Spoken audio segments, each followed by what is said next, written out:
తాడేపల్లిగూడెం కడకట్ల రెండవ flyover bridge పై mega yoga కార్యక్రమాన్ని గురువారం ఉదయం నిర్వహించారు.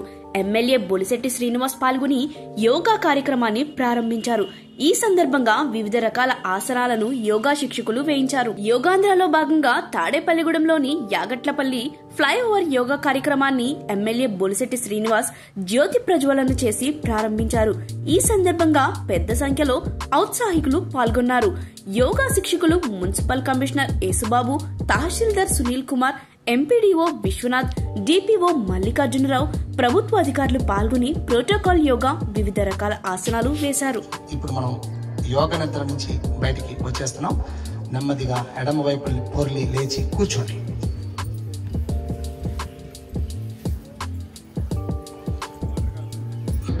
కుడి చేతిని ప్రాణాయామ ముద్ర తీసుకోవాలి. చూపుడు వేళ్ళు, మధ్య వేళ్ళు మడిచేయండి. ఉంగరపు వేళ్ళు, బొటన వేళ్ళు ఉపయోగించాలి. ఇలా మీ వైపు తిప్పుకుని బొటన వేలుని కుడి ముఖరంధ్రం మీద పెట్టండి. ఉంగరపు వేలు ఎడమ ముఖరంధ్రం మీద పెట్టండి. ముందు ఒకసారి గాలి తీసుకుని వదిలేయండి. చూపుడు వేలు, బొటన వేలు రెండు కలిపి ఉంచి మిగతా 3 వేళ్ళు స్ట్రైట్ గా మోకాళ్ళపై పెట్టుకుని వెన్ను నిటారు జరిగిపోయి రక్తం పలచగా ఉండి శరీరం అంతా ప్రాణశక్తిని పంపిస్తుంది. కపాలపాతి క్రియ వేగంగా చేయగలిగిన వాళ్ళు వేగంగా చేయండి.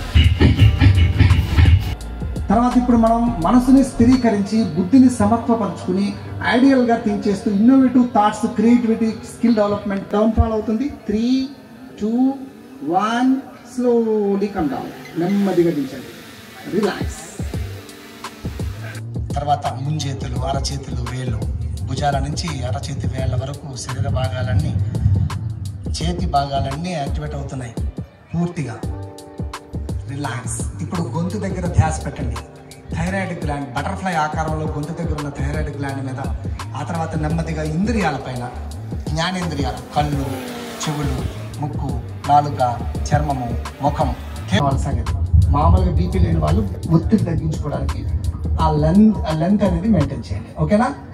నెక్స్ట్ ఇప్పుడు మనం ధ్యానంలోకి వెళ్ళబోతున్నాం. ఒక 2 minutes ధ్యానం చేస్తాం. ఎడమ చేతిని అడుగును పెట్టుకోండి. ఎసిడిటీ, మలబద్ధక సమస్య నుంచి మిమ్మల్ని బయటపడేస్తుంది ఈ ఆసనం. గట్టిగా హత్తుకోవడానికి ట్రై చేయండి శరీరాన్ని, మోకాలని, ఛాతికి. 5, శ్వాస తీసుకుంటూ వదులుతూ ఉండొచ్చు. 4,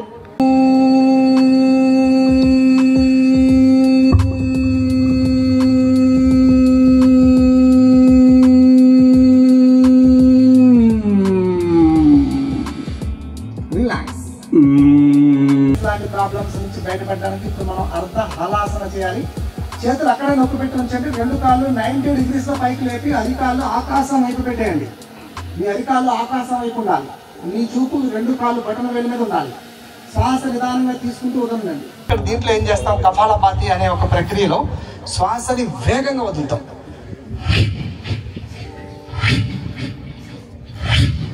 అలా మీరు వదిలేటప్పుడు నాభి లోపలికి వెళ్తుంది. మళ్ళీ ఆటోమేటిక్గా అది బయటకు వచ్చేస్తుంది. మళ్ళా ఫిలప్ అయిపోవాలి. ఫిలప్ అయిన తర్వాత ఎడమ రంధ్రాన్ని ఉంగరపు వేలుతో నొక్కేయండి. క్లోజ్ చేసి ఇప్పుడు బటన వేలు ఓపెన్ చేయండి. ఇందాక తీసుకున్న గాలి ఇటువైపు వదలండి. ప్రాణాయామం చేయాలి. నాలుగు రౌండ్గా చేసుకుని ఆ గొట్టంలోంచి గాలి తీసుకోండి. లోపల బంధించండి, వదలొద్దు. ఈ చల్లగాలి లోపలికి వెళ్ళి లోనున్న వేడిని అంతా కలుపుకుని నేను చెప్పినప్పుడు వదులుతురు కానీ అప్పుడు బయటకు వచ్చేస్తాను ముక్కు రంధ్రాల నుంచి. ఇప్పుడు వదిలేయండి. ఇలా మీ బాడీలో ఉష్ణతత్వాన్ని తగ్గించవచ్చు.